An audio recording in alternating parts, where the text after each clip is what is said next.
Buenas noches, queridos asistentes. Para esta ponencia tenemos la participación de la doctora Paola Carolina Granados, quien es médica graduada de la Universidad San Martín de Porres con especialidad de dermatología en la Universidad Nacional Mayor de San Marcos, médica dermatóloga en el Hospital Nacional Arzobispo Loaiza y Clínica La Luz. Además de ello, desempeña la labor de docente en el Departamento Académico de Medicina Humana de la Universidad Nacional Mayor de San Marcos. Con esta pequeña presentación, doctora, le damos el paso. Hola chicos, ¿qué tal? Buenas noches. Bueno, vamos a continuar la clase de la semana pasada que lamentablemente por temas de luz se cortó. Entonces, bueno, nos habíamos quedado, habíamos terminado la dermatitis atópica, la dermatitis irritativa de contacto, alérgica de contacto, la dermatitis del pañal y ahora vamos a hablar acerca de esta enfermedad que es bastante frecuente y es bastante fácil de entender, ¿ya? Se llama líquen simple crónico. Entonces, me da un poco de pena que hayan venido de una clase larga, así que deben estar cansados. Pero bueno, espero que puedan entender un poquito algunas lesiones en dermatología. Entonces, el líquen simple crónico, cuando nosotros mencionamos la palabra liquenificación, el líquen es un tipo de lesión secundaria, es decir, que alguna lesión primaria progresó y se convirtió en esto, ¿no? Entonces, la liquenificación significa engrosamiento de las capas superficiales de la piel. Entonces, como podemos ver aquí en esta imagen, vemos la foto de una nuca, ¿no es cierto? Entonces, vemos cómo se puede apreciar esta linealidad de la piel, que normalmente no se debe ver. Normalmente si ustedes ven pues su brazo, ¿no? Nunca van a notar esas líneas tan acentuadas de la piel. Esto solamente se ve cuando se trata de un líquen, ¿no? Entonces, por haber estado tan engrosada la piel, eso se llama una hipertrofia, de esta epidermis es que se va a engrosar y genera ese tipo de lesiones así, con hiperlinealidad y con esta descamación un poco blanquecina. Entonces es frecuente ver ese tipo de lesiones en zonas donde hay un exceso de roce más de lo habitual, ¿no? Entonces, por ejemplo, es frecuente poder verlo en los codos, ¿no? Algunas personas tienen los codos así bien rugosos. Es frecuente que aparezca a nivel de la nuca porque ya sea que por alguna manía o por alguna forma a veces de liberar la tensión, las personas suelen rascarse esa zona. Entonces, el rascado constante hace que la piel se ponga así. Entonces, es frecuente en varones que aparezca a nivel de los testículos. Es frecuente que en mujeres aparezca en la cara anterior de las piernas, ¿no? Es por eso que no se aconseja el uso de estos guantes para bañarse, estas esponjas, porque lo que van a hacer a la larga es que la piel se vaya engrosando y una piel gruesa es una piel que pica y es una piel que se pone más oscura. Entonces, es una consulta realmente frecuente en dermatología.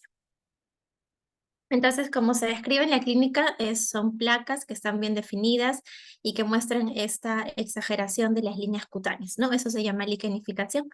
Normalmente suele ser una, pues, pero es frecuente también que algunas personas presenten más de dos en el cuerpo.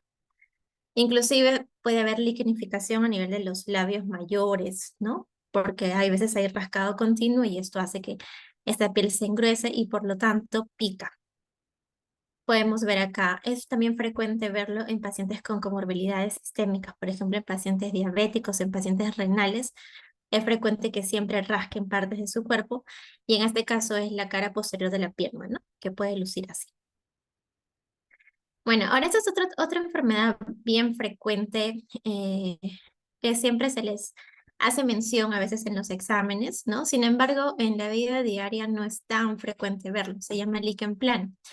Entonces, el líquen plano es una alteración en este caso de los linfocitos T. Estos linfocitos T van a estar más reactivos. Entonces, ¿qué sucede? Puede haber un desencadenante, que puede ser un virus, puede ser un medicamento, puede ser algún alergeno. Realmente no está bien determinado, pero hay una gran asociación con el virus de hepatitis B o con el virus de hepatitis C. Entonces se caracteriza por este tipo de clínica que se llama la 6P, ¿no? Entonces son unas placas, pápulas purpúricas, planas, poligonales y que pican mucho. Por eso que tiene 6P, ¿no? Purpúrica, plana, poligonal, pruriginosa, pápulo, placa. Entonces típicamente estas lesiones, como podemos ver acá en la foto, se presentan en las zonas de flexuras. En todos los libros lo describen así, ¿no? Que aparecen en las zonas de flexuras de las muñecas, flexuras aquí del dorso de los pies. La lesión más típica es a nivel de las muñecas y como podemos ver, son lesiones papulares, algunas confluyen y forman placas. Tienen esta forma media geométrica poligonal y claro que la clínica típica es de que les pica mucho, ¿no? Se ve con frecuencia también en raza morena. Y como ustedes pueden ver, se forma como una escama, ¿no? En su superficie. Incluso acá a nivel de los labios podemos ver. Entonces, estas escamas tienen unas estrías, que es este medio reticular, este parche reticular medio blanco, ¿no? Esto se llama las estrías de Wickham, ¿no? Estas son típicas del líquen plano. Entonces, nosotros si lo vemos a gran aumento, a veces con una lupa o con nuestro dermatoscopio, podemos ver que estas lesiones son estriadas blancas, ¿no? Y eso se llaman estrías de Wickham. En realidad, el líquen plano puede aparecer de diversas formas. Por ejemplo, acá en el Perú, la localización más frecuente del líquen plano es a nivel de las flexuras y tiene una coloración un poco más pigmentada. También existe el líquen plano a nivel de los genitales, a nivel del glande. Existe el líquen plano en la cavidad oral, en la mucosa oral. Entonces, el líquen plano se puede presentar de muchas formas. Esta es la forma típica, la que les estoy presentando, la que casi siempre preguntan, pero en realidad nosotros lo que vemos el día a día es más que todo el líquen plano pigmentado, que aparece en las flexuras del cuello, en la flexura de la axila, y pues no tiene esa clínica característica. Bueno, ahora vamos a ver esto que es bien frecuente y que quizás lo han sufrido, que se llama el eczema deshidrótico. Bueno, eczema es sinónimo a decir una dermatitis, ¿no? Y deshidrótico es sinónimo, cuando ustedes escuchan deshidrótico, que se les venga a la mente las vesículas, ¿no? Vesículas tensas. Entonces, normalmente el eczema deshidrótico suele aparecer en zona de palmas y plantas. Esa es la zona más frecuente. Entonces, se caracteriza por presentar vesículas, vamos a ver aquí, ¿no? Estas vesículas tensas, ¿no? Como ustedes pueden ver aquí, en la palma de la mano aparecen estas vesículas que se nota que son tensas, ¿no? Que no se van a reventar fácilmente. Y si es que por algún motivo pues se rozan o se revientan, forman estas plaquitas, ¿no?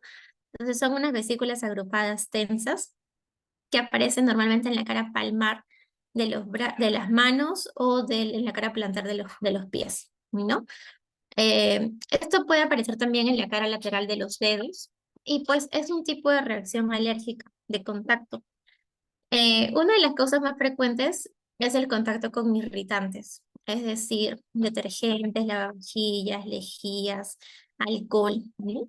Entonces pueden desencadenar estas lesiones. Un diagnóstico diferencial, por supuesto, cuando aparece en la planta de los pies es con la tiña, ¿no? O sea, con los hongos en la planta de los pies.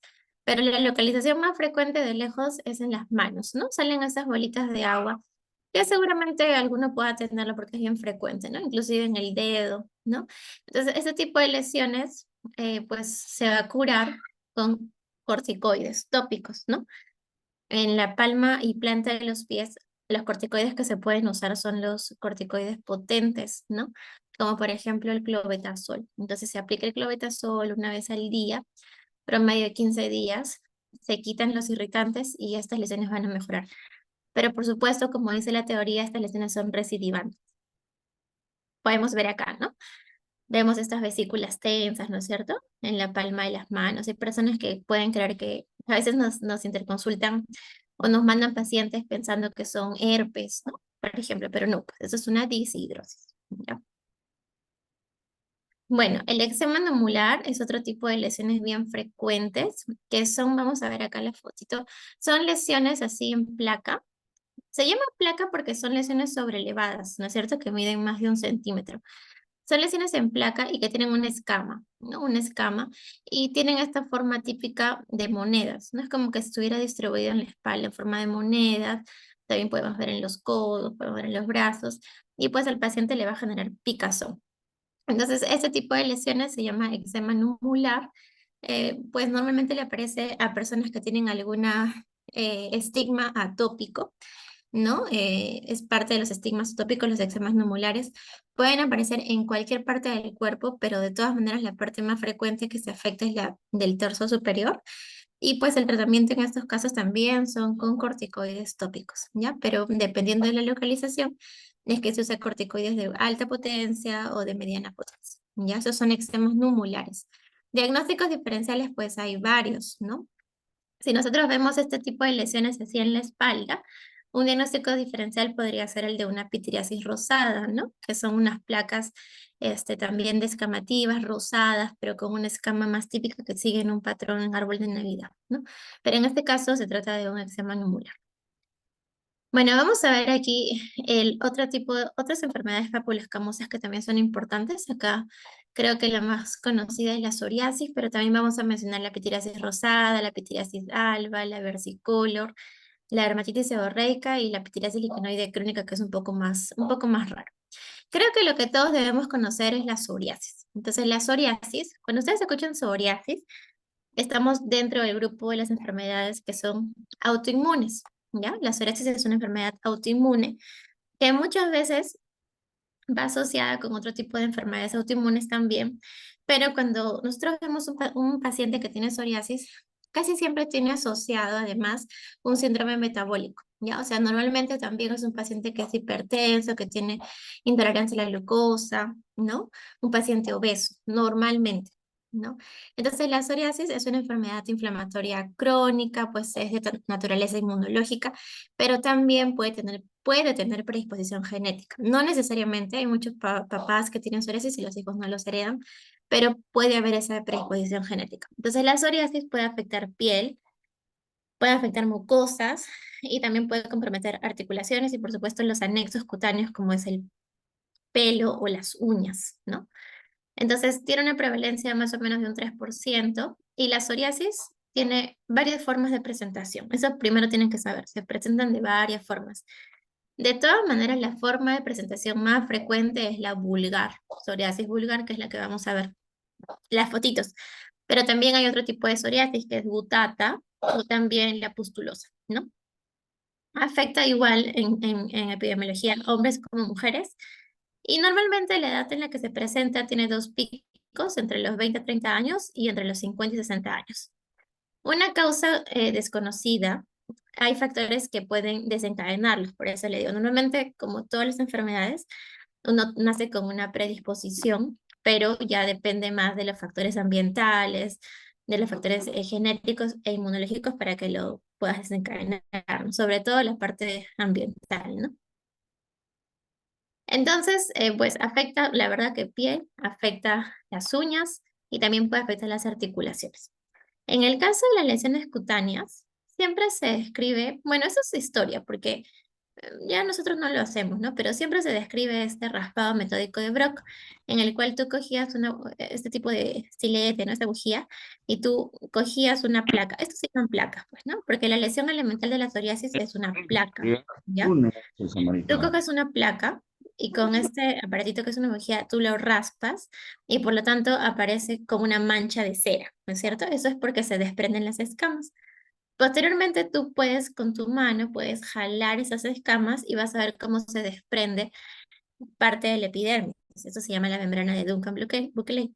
Y por último, cuando termina de sacar esas escamas, queda en el fondo de tu lesión un puntillo sangrante, ¿no? Ese es el signo de Auspitz, que significa puntillo hemorrágico, puntillo sangrante, porque en el caso de la psoriasis, anatómicamente los vasos están alterados, están más superficiales y por lo tanto, pues por eso es que da ese aspecto de las lesiones un poco más rojas, ¿no?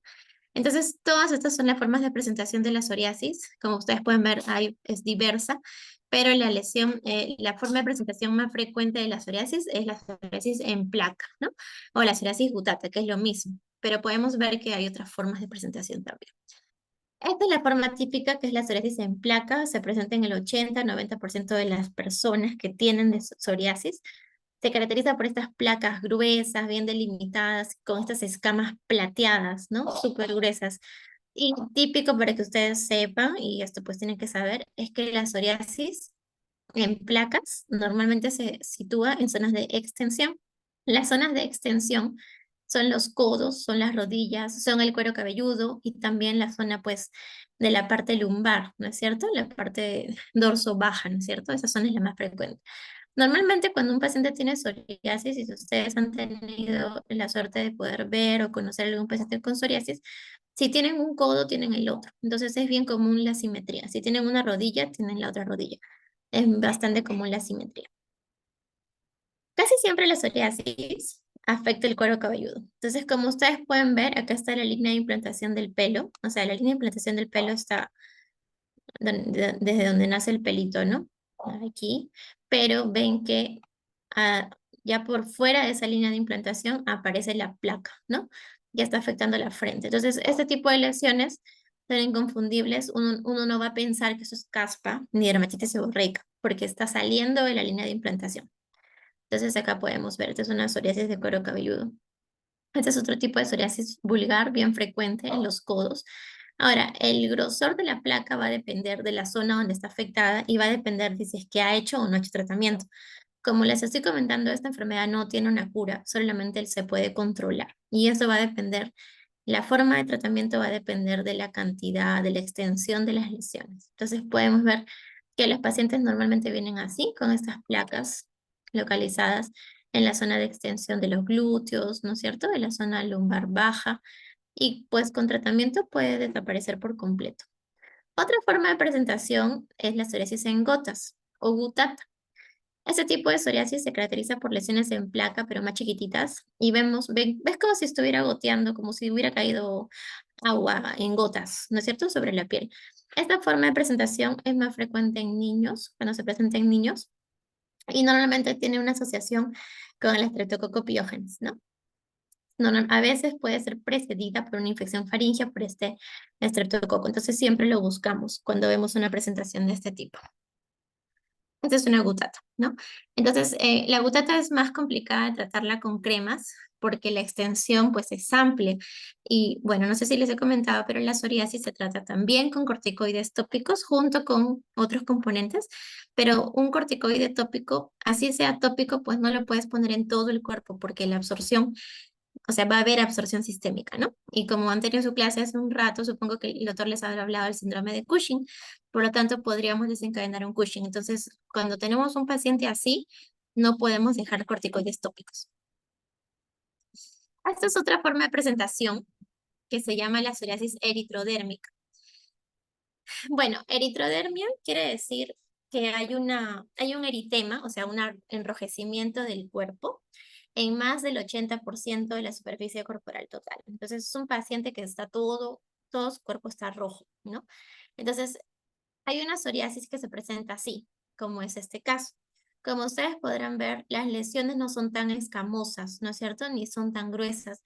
Las lesiones son más, se nota que son más superficiales, pero la extensión pues es total, ¿no? Casi más del 80% del cuerpo de la paciente. Bueno, a veces se presenta así como complicación de una psoriasis. A veces los pacientes tardan en llegar al dermatólogo, ¿no? Y pues en el camino se aplican diferentes productos como dexametasona, intramuscular, endovenoso, etcétera. Y esto hace que un corticoide inyectado o dado de manera sistémica hace que una psoriasis empeore, ¿no? Entonces pueden desencadenar esto que es una psoriasis eritrodérmica, lo cual para nosotros los dermatólogos es considerado una emergencia dermatológica. Entonces un paciente así sí se hospitaliza. Este es otro tipo de presentación de psoriasis que también es rara, que se llama psoriasis pustulosa, ¿no? Entonces, si ustedes pueden ver aquí, a veces hay que tener un buen ojito, ven que estas lesiones no son placas, sino son pústulas, o sea, son como unas vesículas, pero tienen contenido purulento, ¿no? Entonces, no es que el paciente esté infectado. En este caso, no es que haya una sobreinfección, simplemente que la psoriasis se puede presentar así como pústulas. Entonces, también este es un caso raro de presentación, pero sí lo vemos. Y pues en estos casos también se hospitaliza al paciente, ¿no? Cuando es generalizado. Porque aparte de la extensión en la superficie cutánea, también el paciente suele tener compromiso sistémico, ¿no? O sea, suelen tener fiebre, artralgias, malestar general, entre otros, alteración en su perfil hepático, ¿ya? Bueno, la psoriasis pustulosa se puede dividir, bueno, que está en la forma de división, pero digamos que la más complicada es la generalizada, que es la que estamos viendo acá, que es la psoriasis de Bunn-Summers. Por último, hay otro tipo de psoriasis que se llama la psoriasis inversa. Se dice inversa porque, como les he comentado, la típica zona de afectación de la psoriasis son las zonas extensoras. O sea, ustedes cuando piensan en psoriasis tienen que venirse a su mente lesiones en codos y en rodillas.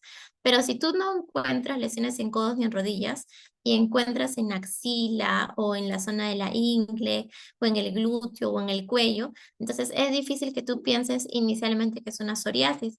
Si yo veo una lesión así en la axila, probablemente mi primera presunción diagnóstica sea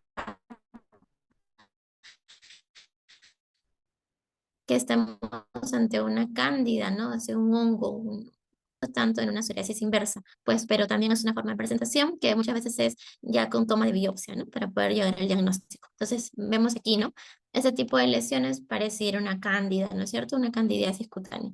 Pero vemos acá que hay unas placas que salen del cuerpo, o sea, de la zona del pliegue, y pues estas placas sí parecen más de psoriasis, ¿no? Entonces ya se confirma con una toma de biopsia. Como habíamos mencionado, la psoriasis también afecta a las uñas. Entonces, en las uñas dan estas dos lesiones típicas que también siempre es bueno que la busquen cuando hacen de repente reumatología o en medicina interna, pacientes que tienen psoriasis y ven que hay compromiso de la uña de esta forma. Eso se llama pitting, pitting ungueal. O sea, es como que pitting es como si con una agujita me hubieras aplastado la superficie de la uña, ¿no? O también esta mancha que parece como si un aceite hubiera caído en la uña, que se llama la mancha de aceite, que pues esto corresponde a una onicolisis. Onicolisis quiere decir que se desprende la parte distal de la uña, como que se ha despegado, ¿no?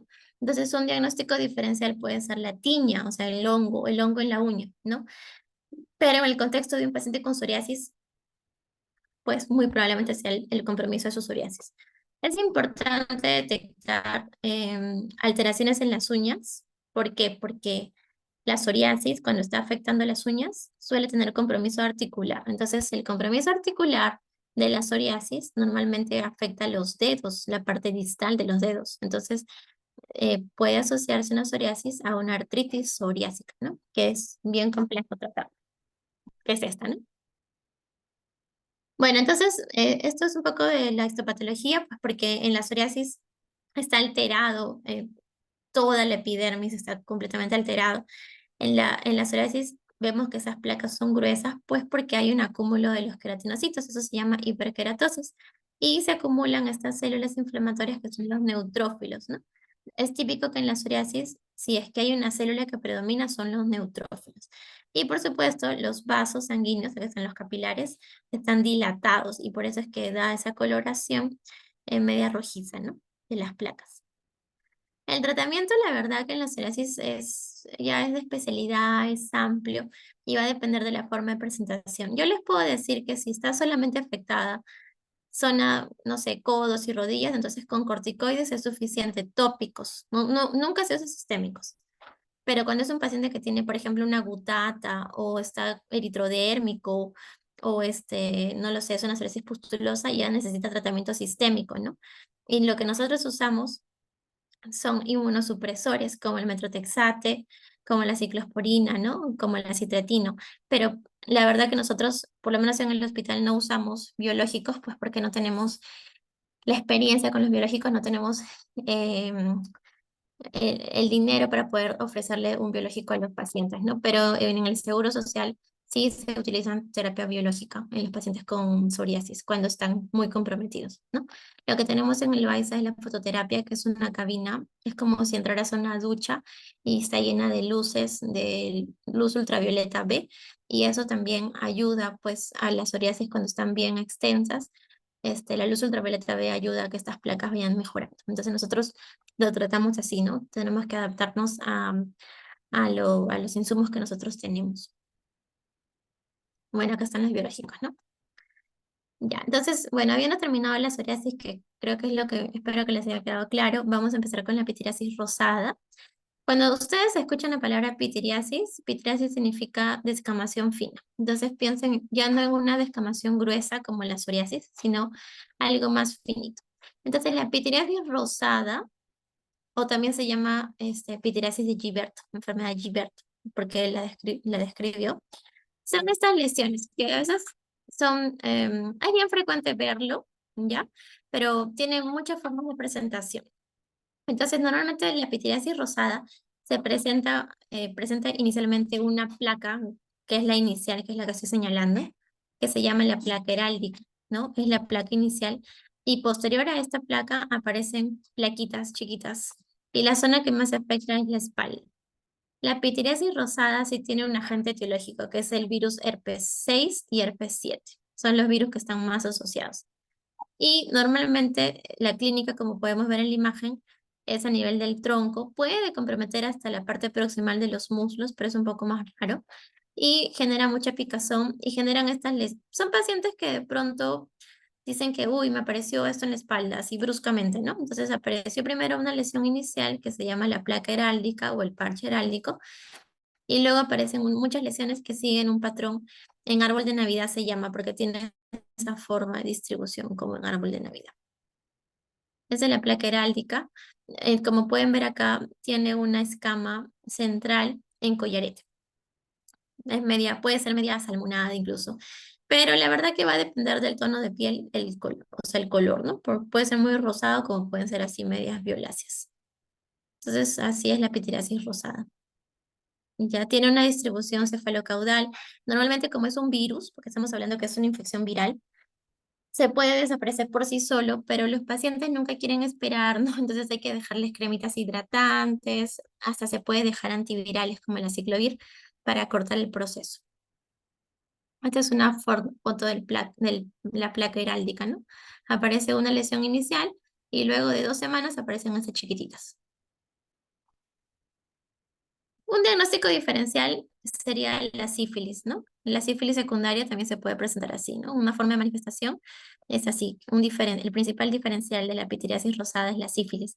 Solo que la sífilis, pues secundaria, estoy hablando, casi siempre compromete palmas y plantas, ¿no?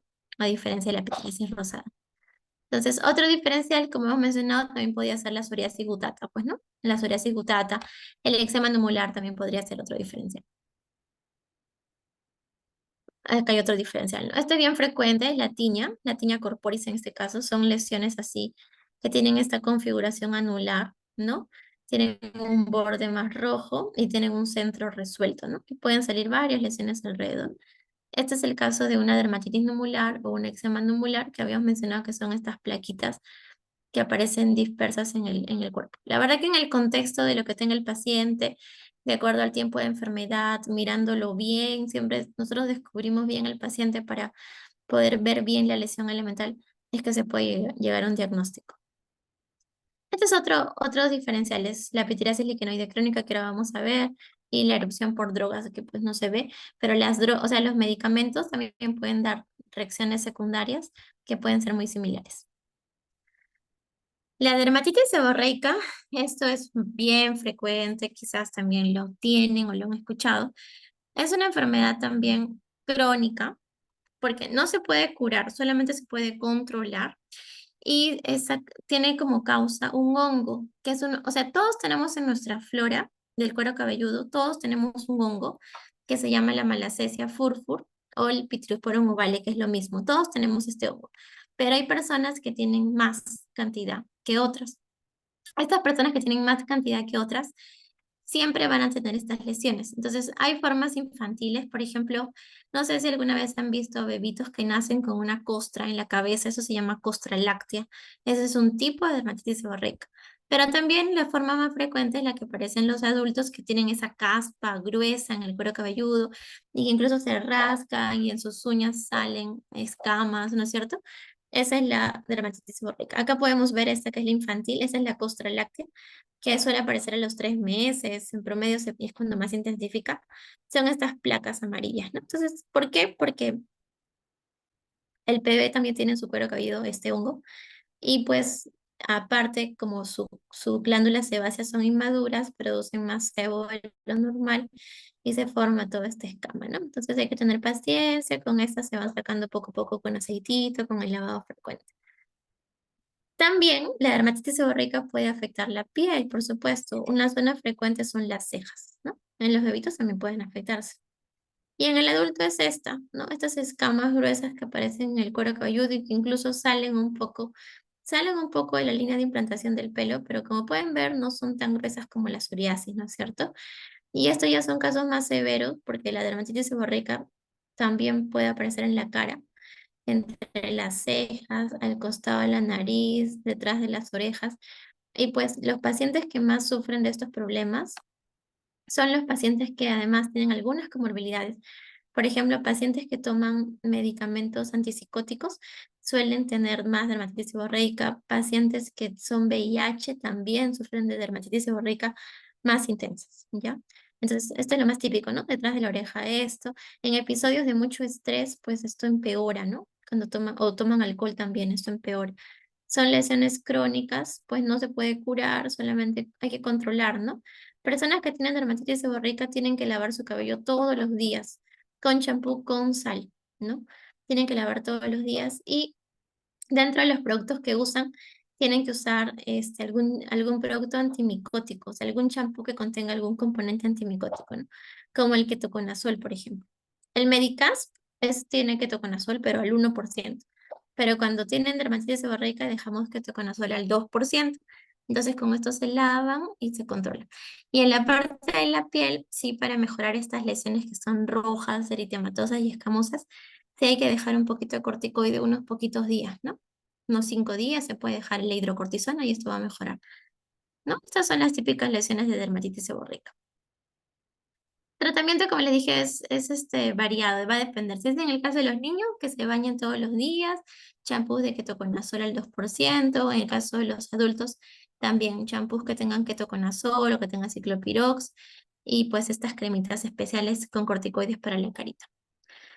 ¿Han escuchado pitiriasis versicolor? Bueno, pitiriasis porque también es descamación fina, pero versicolor, o sea, la pitiriasis rosada es por un virus 6 o virus 7. La pitiriasis versicolor es por un hongo, ¿ya? Y dan ese tipo de lesiones. Son lesiones así en forma de placa, hipopigmentadas, o sea, más blanquitas, con escama, pero también pueden dar lesiones hiperpigmentadas, o sea, más oscuras. El hongo es el mismo que de la dermatitis seborreica, es la malassezia o la Pityrosporum, y pues se trata con antimicóticos también. Cuando son zonas extensas, se prefieren los antimicóticos en spray o los antimicóticos en champú. Y cuando son zonas más delimitadas, se prefieren los antimicóticos en crema. ¿Por qué aparece? Porque sudan mucho, estos pacientes sudan mucho, usan ropas licradas, o a veces dejan el cabello mojado sobre su espalda, ¿no? Esas son las formas de presentación más frecuentes y normalmente todos los veranos les aparece.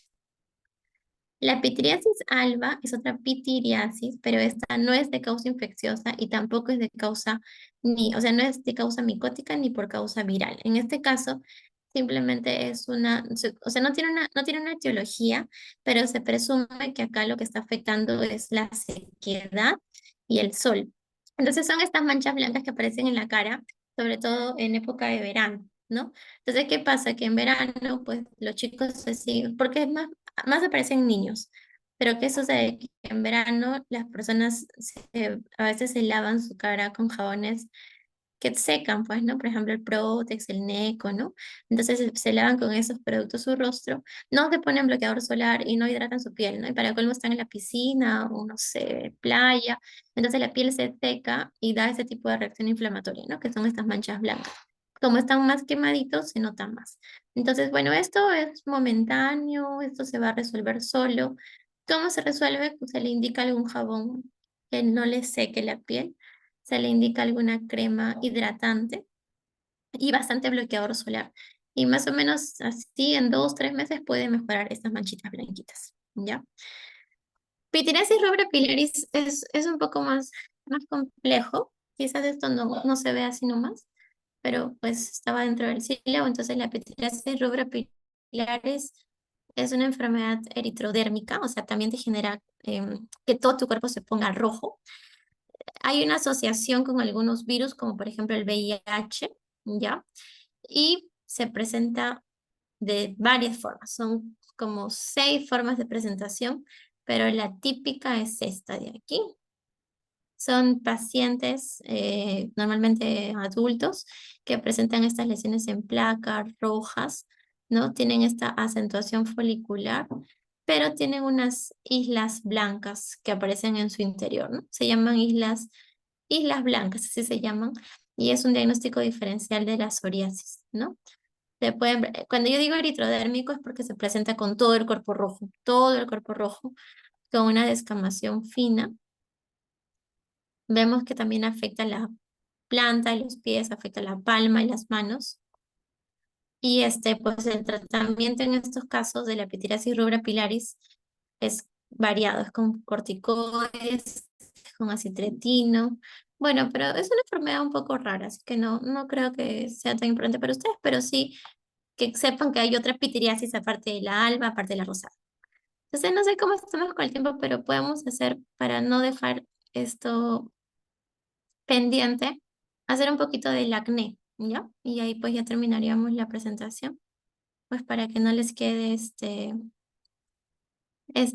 vacío. Antes, ¿tienen alguna pregunta del otro tema? ¿Tienen alguna pregunta? Me avisan, ¿ya? Si no, podemos hacer esto, acné, que no lo voy a hacer tan larga, solamente para que no quede ese tema sin dictarse, ¿ya? Está bien, Bueno, doctora. entonces, Podemos continuar con la ponencia y si no, al final o sea, los estudiantes que planteen las preguntas, ya sea por audio o por el chat, pero ya, estaría bien al final. al final, Gracias. ya, está bien. Entonces vamos a hacer el acné, ya estamos cambiando a otro tema, ¿no? Estamos saliendo de las lesiones papuloplaca, ¿no? Ya vamos a ver el acné. Entonces el acné me parece que es un tema que todos lo vamos a ver en algún momento o lo hemos tenido. En este caso, en el caso del acné, o sea, que la zona que está afectada es esta, ¿no? Que es la unidad pilosebácea. Entonces la unidad pilosebácea es lo que está, la formación, este complejo anatómico del pelo con su glándula sebácea, ¿ya? Que pues está distribuido sobre todo pues en la cara, hay muchas unidades pilosebáceas. Entonces, en la edad de la pubertad, en la edad de la adolescencia, sucede que hay un cambio fisiopatológico que hace que brote más acné en esa edad. Entonces, las lesiones elementales en el acné son estos, ¿no? Son los comedones, que son los puntos, ustedes que han visto, espinillas o puntos negros, las pápulas y las pústulas. Esas son las lesiones elementales. Sin embargo, de acuerdo a la severidad del acné, pueden haber también quistes o pueden haber nódulos y por supuesto dejar secuelas como cicatrices. Entonces, esta es la glándula pilosebácea. Vemos que este es el pelo y siempre debajo de un pelo hay una glándula que produce sebo. Eso es lo normal. Pero ¿qué pasa? Que en el acné, pues hay estos cuatro momentos fisiopatológicos en los cuales hacen que por la edad la glándula sebácea crezca. Como crece, produce más sebo. Como ha crecido más, hay más producción de sebo, prolifera esta bacteria que todos tenemos también en la flora y que es normal, que es el Cutibacterium acnes, y pues hace que haya una mayor inflamación, ¿no? Y por eso que aparece el grano rojo. Además, justamente la zona por donde sale el pelito se obstruye, ¿no? Aparece una hiperkeratosis folicular y esto hace que con todo esto se forma pues el comedón, la pápula, la pústula, ¿no? Entonces aquí podemos ver cómo es la glándula que ha crecido, se obstruye, hay mucha producción de sebo y no puede salir, entonces se inflama, aparecen los neutrófilos y ya se forman lesiones muy grandes como los nódulos o como los quistes, ¿no? Por supuesto que todo está influenciado por los andrógenos, por eso comentamos que la adolescencia es una edad donde aparece con mayor frecuencia el acné, ¿ya? Entonces las lesiones primarias pueden variar, se pueden presentar en forma de comedones cerrados, comedones abiertos, pápula, pústula, por último nódulos. Entonces acá en este paciente lo que nosotros podemos ver son estos puntos negros, lo que predomina son los puntos negros, que el nombre pues médico es comedones abiertos, ¿no? También vemos que hay unos espinillas chiquititas que no tienen orificio de salida, eso se llama comedón cerrado. Entonces en este caso es un paciente que tiene acné, porque tiene comedones, pero lo que predomina, pues en este caso son los comedones. En este paciente vemos que ya no predominan tanto los comedones, sino lo que predomina acá vemos una pústula, pústula, pústula, ¿no? Acá hay unas pápulas, ¿no? Pero acá hay uno que otro comedón, ¿no? Pero básicamente lo que predomina en este paciente son las pápulas y las pústulas. Entonces, igual es un acné, pero la forma de tratamiento va a ser diferente. Acá vemos que lo que predomina son los comedones abiertos, ¿no es cierto? Comedones abiertos. Aquí, pues, también hay pústulas, pero acá cuando se juntan varias pápulas, se juntan varias pústulas, y uno lo toca, se siente durito y se siente profundo. Esto ya son nódulos. Los nódulos se pueden tocar más que mirar. Por supuesto que hay factores exacerbantes. Acá influye de todo. Influye el tipo de jabón que usan, influye cómo es la forma de dieta que tiene el paciente, ¿no? Si es rica en lácteos, si es rica en grasas, en dulces. Influye también la historia familiar, si el papá, la mamá ha tenido acné severo. Influye que tengan resistencia a la insulina, porque eso también aumenta, favorece este factor similar a la insulina y por lo tanto aumenta el sebo. Y también el estrés también pues va a desencadenar algún brote de acné, ¿no? Entonces vemos que todo influye en el caso del acné. La zona que más se afecta es la cara, el cuello, pero también afecta con bastante frecuencia el pecho, la espalda, y cuando afecta los brazos ya estamos hablando de mayor severidad, ¿no? El acné tiene un montón de formas de clasificación dependiendo de la edad en la que se presenta, lo que es la clasificación. Según la forma clínica también, según el grado de severidad también, o hay dos formas especiales de acné que se llama el fulminante o el conglobata. Entonces, para nosotros, realmente, para los médicos dermatólogos, lo que más nos importa es la forma de presentación según el tipo de lesión. Si predomina comedón, pápulo, pústula, nódulo, porque según esto elegimos el tratamiento. También viendo la condición total del paciente, si estamos ante un paciente adolescente, un paciente adulto, ¿no? O si es que sufre de alguna comorbilidad asociada. Bueno, estos casos ya son más graves. Como podemos ver acá, lo que predomina son los nódulos. Miren estos nódulos. Y como ustedes pueden ver, este mismo nódulo ya está dejando una cicatriz atrófica, ¿no? Igual acá en el cuello de este paciente, todas estas lesiones nodulares también van a dejar cicatrices. Hay dos tipos de acné que son peligrosos y que son complicados, que son estos dos, el acné fulminante y el acné conglobata. Realmente lo que más vemos es el acné conglobata, que son pacientes que tienen nódulos grandes, sangrantes, costrosos, pero no tienen compromiso sistémico. En cambio, en el acné fulminante, tiene la misma lesión que en el conglobata, son nódulos, quistes, lesiones grandotas en la cara, pero además el paciente tiene fiebre, está alterado su velocidad de sedimentación globular, tiene artralgias, tiene además dolores articulares, entonces es un compromiso mayor. Como podemos ver aquí, esta es la foto de un acné fulminante. Como ven, son lesiones terribles, grandes. Miren que dejan estas lesiones así. Definitivamente acá quedan cicatrices sí o sí, ¿no? Lesiones costrosas. El paciente además tiene temor tocársela, entonces no lo lava, la costra se acumula, ¿no? Son lesiones bien terribles, ¿no? Puede aparecer en toda la cara. Ya acá el tratamiento es complejo. Acá hay que hacer otro tipo de estudios. Definitivamente acá usamos corticoides orales, ¿no? Que normalmente no se usan los corticoides en el acné. Pero en estos casos de acné tan severo, pues hay que usar corticoides para controlar la inflamación y además el medicamento estrella, ¿no? Que es la isotretinoína. Bueno, esto es un tipo lo consideran una forma de acné, pero en realidad esto se ve, ¿no? Eso se llama el acné escoriado o el acné escorie, que son lesiones normales de acné, pero que el paciente con su uña pues se los ha sacado, ¿no? O sea, se ha sacado la piel, ¿no? Y estos definitivamente dejan cicatrices. Hay formas especiales de acné, como es el caso de los neonatos. Hay un acné que aparece en la edad neonatal, ¿no? Que es muy raro de ver, aunque mi hijita le dio. Pero también hay un acné infantil, ¿no? Que aparece ya más adelante. Entonces, en estos casos, en el caso del acné neonatal, es más frecuente que se desencadene por un honguito. O sea, hay un honguito que hace que aparezca más ese tipo de acné. Pues en el niño hay muchos diagnósticos diferenciales, ya este ya es otro tema, pero, o sea, lo que pasa es que las lesiones en los recién nacidos o en los neonatos tienen múltiples diferenciales. O sea, nunca se atrevan a tratar un neonato porque incluso hay una especialidad que es dermatología pediátrica, ¿no? Que se encarga de ver las lesiones porque son muy diversas, ¿no? puede ser un diferencial eritematóxico que es considerado normal, la melanosis pustular o la miliaria que aparece por el calor. Acá hay otros diferenciales del acné neonatal, ¿no? O del acné infantil, ¿no? La dermatitis perioral, la keratosis pilaris, o cuando simplemente crecen las glándulas sebáceas a nivel de la nariz de los neonatos. Los diferenciales del acné son amplios. Por ejemplo, la rosácea. Esto es otro diferencial del acné, porque también se presenta con pápulas, con pústulas, con nódulos. Pero ¿cuál es la diferencia de la rosácea con el acné? Es que tú en la rosácea, tú le vas a buscar bien en su rostro y no vas a encontrar ningún comedón. Porque si tú encuentras un comedón en el contexto de una pápula y pústula en la cara, lo más probable es que sea un acné, ¿no? Bueno, la foliculitis, nosotros le llamamos foliculitis cuando aparecen granos corporales. O sea, puede haber foliculitis en los glúteos, puede haber foliculitis en la espalda, en el pecho, ¿no?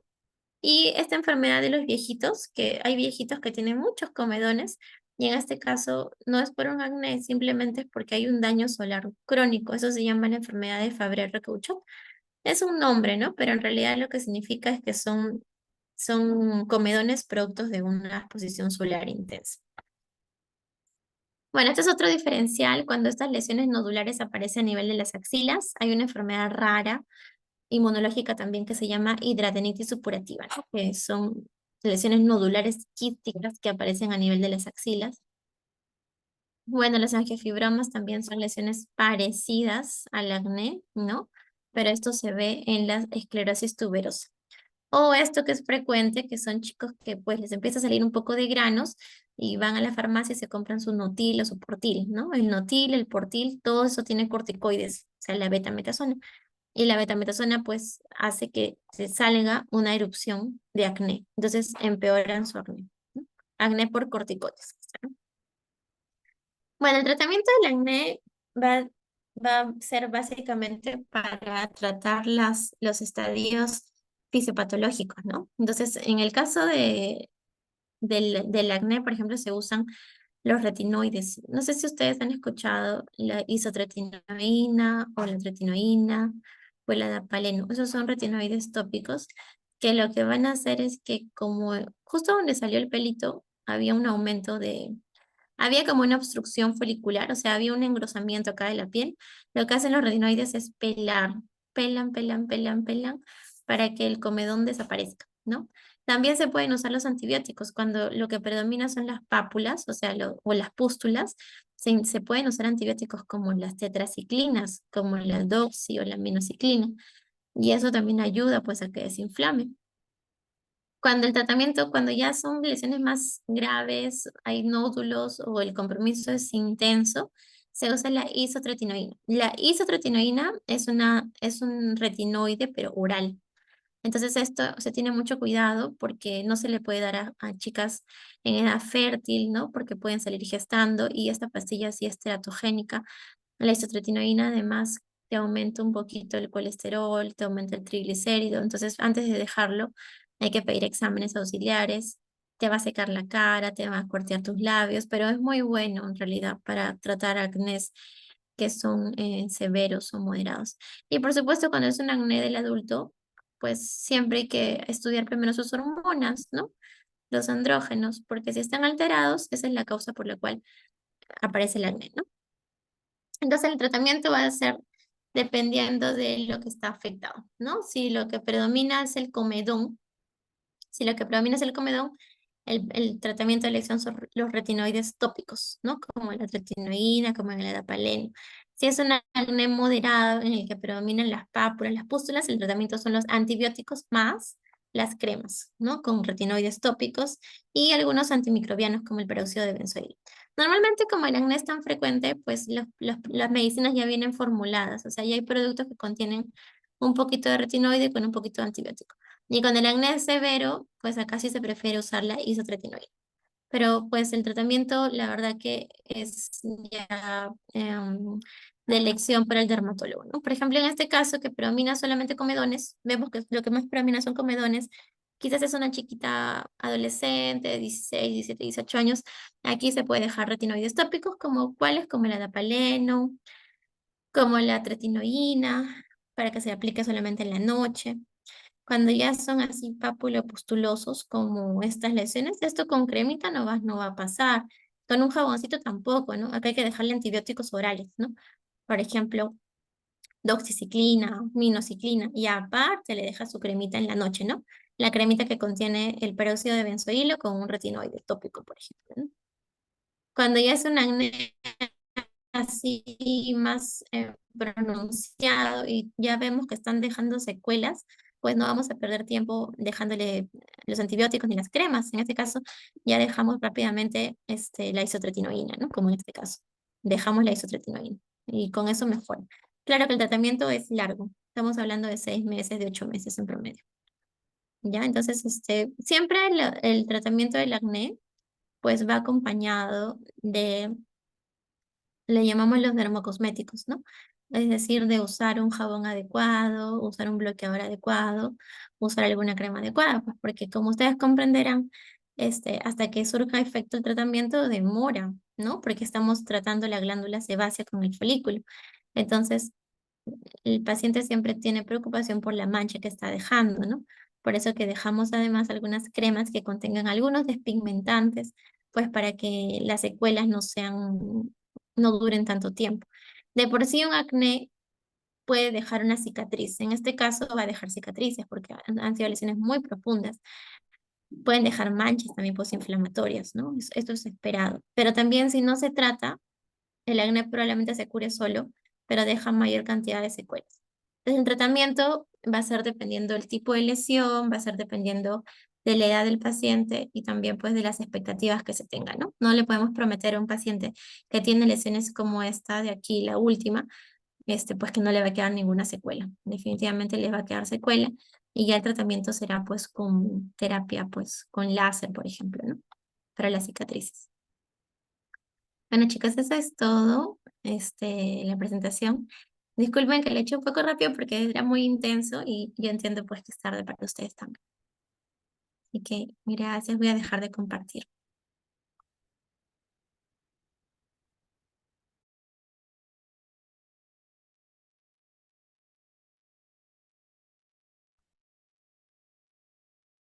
Si tienen alguna pregunta me la hacen saber y pues si no ya hemos llegado al culmino de la presentación.